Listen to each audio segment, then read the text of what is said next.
What's going on, Jets fans? It's your boy DT back, and today I wanted to give my 53-man roster prediction. We are through two preseason games. We still have one left this upcoming Friday against the Super Bowl champion Philadelphia Eagles. Don't expect the Eagles to play a lot of their starters, if any. Most of their backups will probably already sit too, but the Jets still have a couple things I want to see ironed out. So I hope that the starters and Justin Fields play in that game. With that, we'll get right into it. My 53-man roster projection, starting with the quarterback position. No surprises here. I think the Jets are only going to keep two.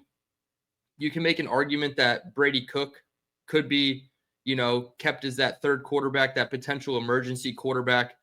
Everything he's shown in camp from a progression standpoint has been, pretty good. I think he's probably progressed the most in training camp, just, curating the reports and tweets from people who are in attendance. And then through two preseason games, I do think he is a little bit better than Adrian Martinez. And if they were to keep a third, it would be Brady Cook. But instead, I have the Jets keeping just Justin Fields and Tyrod Taylor. So two quarterbacks to start. I have them keeping four running backs. These are pretty obvious. The big three, Breece Hall, Braylon Allen, Isaiah Davis, these guys aren't going anywhere. They have a predetermined role by this coaching staff that they're all going to be involved in both the run and the pass game. And then the fourth running back, I have Nwangu sticking over a guy like Donovan Edwards. Maybe perhaps Donovan Edwards comes back to the practice squad if he clears waivers. But Nwangu gives you so much more special teams upside that I have to take a guy like Nwangu. He had a very good game against the Giants. The opening kickoff return, he got to about the 42-yard line. And then he had a great punt coverage to pin the ball inside the 5 or inside the 10-yard line in the first quarter. So Nwangu, to me, has definitely showed up and stepped up as that potential RB4. Wide receivers next. I have the Jets keeping 6 wide receivers: Garrett Wilson, Josh Reynolds, Tyler Johnson. Those are the 3 that spent the most time on the field with Justin Fields. Those seem like the most obvious ones. Rookie Arian Smith, he's obviously not going to be cut. I think they have a very, defined role for him at the wide receiver position as well. He had some good catches. He had the one drop. I'm not counting 2 drops because of that long deep ball DPI that was not called. In a real game setting, that's called about 95% of the time. So I'm not worried about Arian Smith with the one singular drop because he did have a couple nice catches. Then on the back end, I kept Brandon Smith and Jamal Pritchett as wide receivers 5 and wide receivers 6. You can see I didn't put Allen Lazard or Xavier Gibson on this list. In my opinion, I think the Jets try to get cute and do the injured reserve route with those 2 wide receivers. So you can, take a 1-for-1 Allen Lazard to Brandon Smith just from a body perspective. Obviously, Brandon Smith is not a good a blocker. And then Jamal Pritchett and Xavier Gibson, that's kind of your 1-for-1 there, your smaller gadget guy who's going to give you the special teams upside as well, just like Nwangu does. Obviously, you don't see Malachi Corley. Pretty foregone conclusion. He's wide receiver 7 or 8 at this point, so I don't think he's going to stick. And I don't even think the Jets are going to be able to trade anything for Malachi Corley, so it seems like a sunken cost of a third-round pick that the last regime traded up for. Moving over to tight end, again, I feel like these 4 are pretty obvious. Mason Taylor, Andrew Beck, Stone Smart, and Jeremy Ruckert. Although it would not surprise me if you saw Jeremy Ruckert's name swapped with a cut-down tight end who offers a little bit more in the blocking game.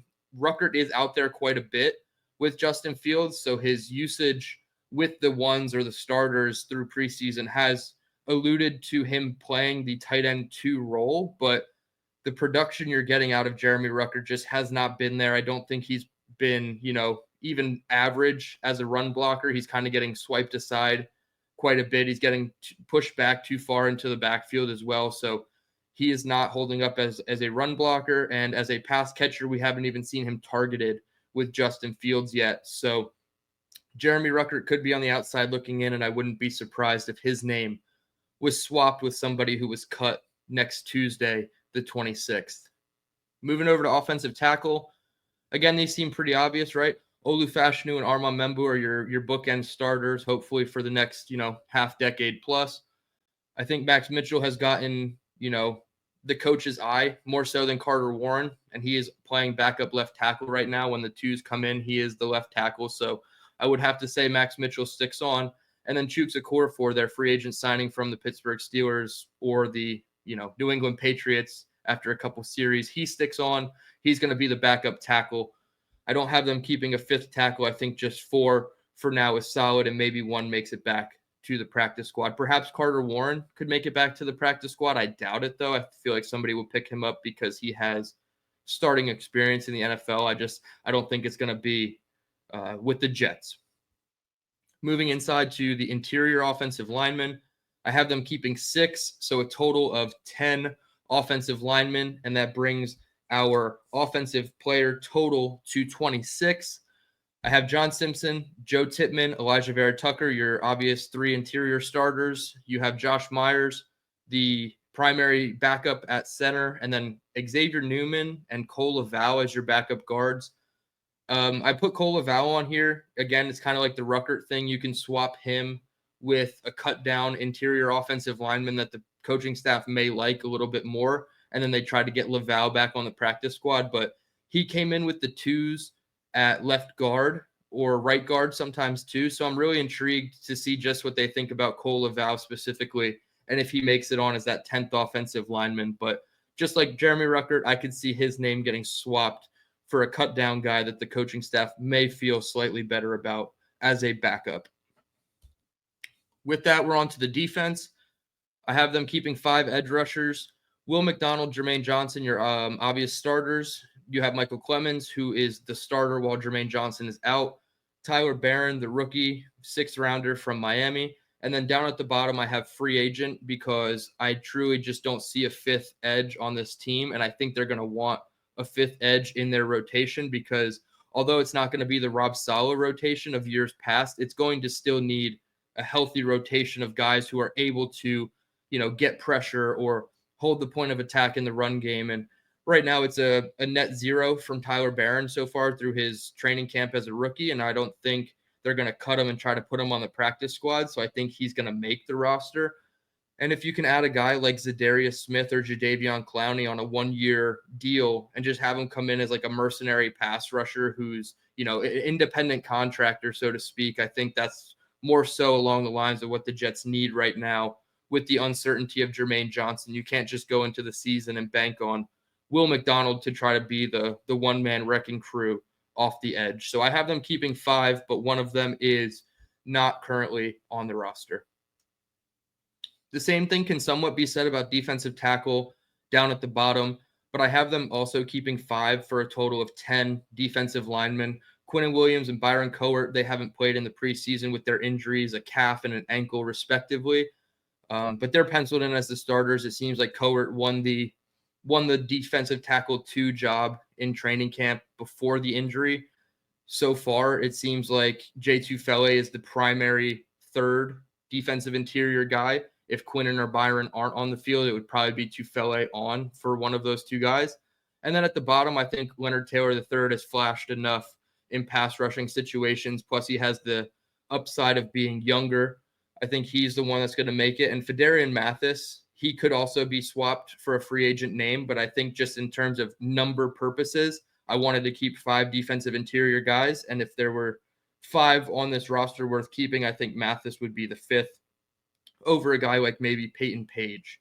So 5 defensive interior guys. Derek Nottie, he doesn't make the list for me. I don't love what I see from him through 2 games of the preseason.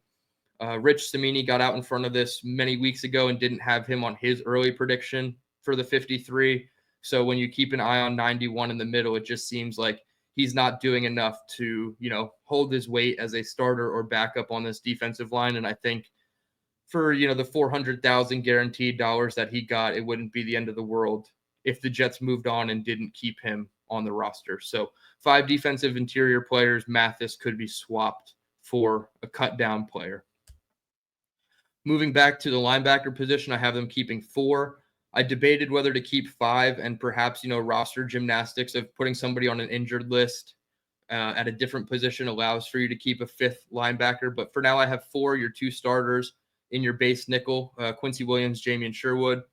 Jamin Davis is the third linebacker, at least how they deploy them in game. He is the third one in their base 4-3. So I'm, obligated to keep Jamin Davis for now, although I'm not, totally convinced that outside of the top two guys, any of these guys have done enough to solidify their roster spot. And then Kiko Maligoa is the fourth linebacker. I think he just brings a different skill set than Jamian Sherwood and Quincy Williams. He's more of that run stuffer who's just going to blow right through the A and B gap and try to blow up the run plays. I think he does have a spot because of that skill set on this roster as a differentiating skill set compared to the other three. So I am intrigued by Maligoa. And before, in the first game against the Packers, I thought he had a couple heads-up plays. He had a really big tackle on one of the kickoff teams. But I do think he will stick on as the fourth linebacker. I don't think they're going to cut one of their draft picks before they even make it to the season. Cornerback, I have them keeping 5, and this is where you can kind of do a little bit of roster gymnastics. Perhaps, Sauce Gardner, Brandon Stevens, Michael Carter, those are your obvious starters. Azareye'h Thomas is nursing an injury to his shoulder for the last couple weeks. So do they try to IR him for a couple weeks? I think he would only miss 4 games. And then you can keep a guy like Jarek Bernard-Converse on as that 5th cornerback. And then you have Quantez Stiggers at the bottom of the list as cornerback 5.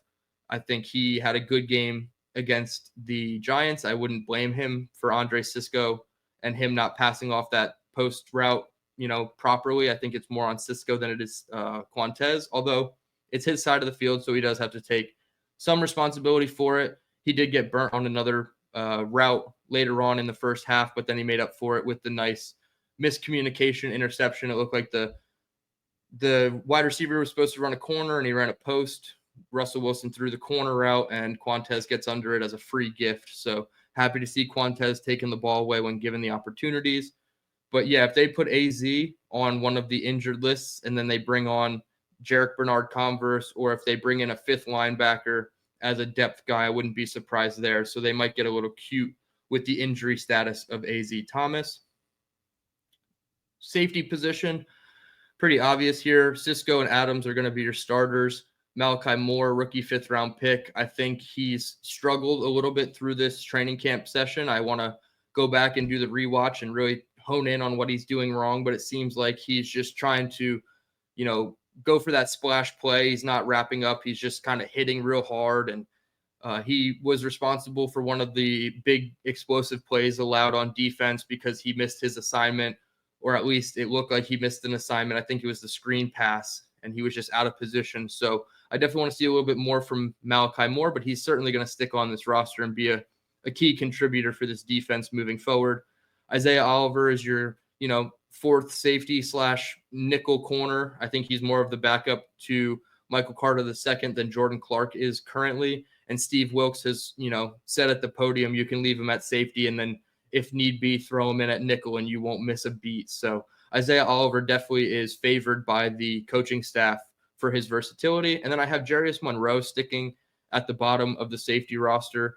I think they're going to keep, 5 just because there's a situation where you play a lot of big nickel and you have 3 safeties on the field at one time.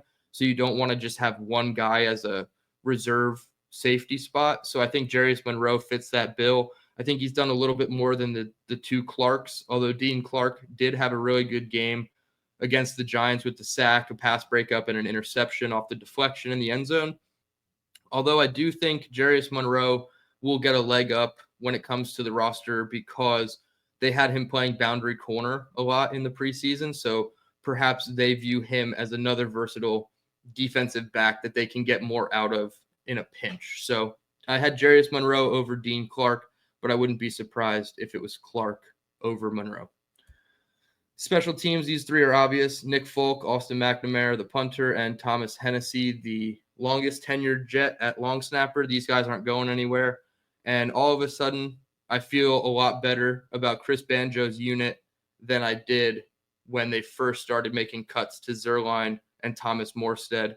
I feel like with the kick returners being Pritchett on punt return and Nwangu on kick return, I think you have a solid, rotation of special teams players.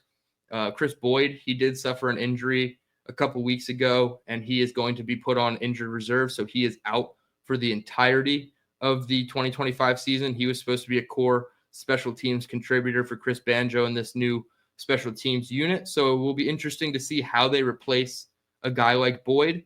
But I feel a lot better about the special teams unit than I did a couple months ago. So that's it for my 53-man roster prediction. I appreciate everybody tuning in. Please hit the like button on your way out. Consider subscribing. We are just over 750 subscribers on the road to 1K subs, hoping to get there before the Steelers game in week 1. I certainly appreciate it. I will be back tomorrow night, Tuesday night, sometime between 6 and 7 p.m. Eastern time, and I'm going to do my deep dive into the Jets-Giants game, just like I did last week for the Packers game. A little bit more to study with the starters playing 2 drives and the defensive starters, playing about 2 or 3 drives. So wanted to give it an extra day so that I had more information to present to you guys. So tomorrow, right here on this channel between 6 and 7 p.m., I will be live. I appreciate it. Hope everybody can tune in. And until next time, I'm DTereman, and let's go Jets.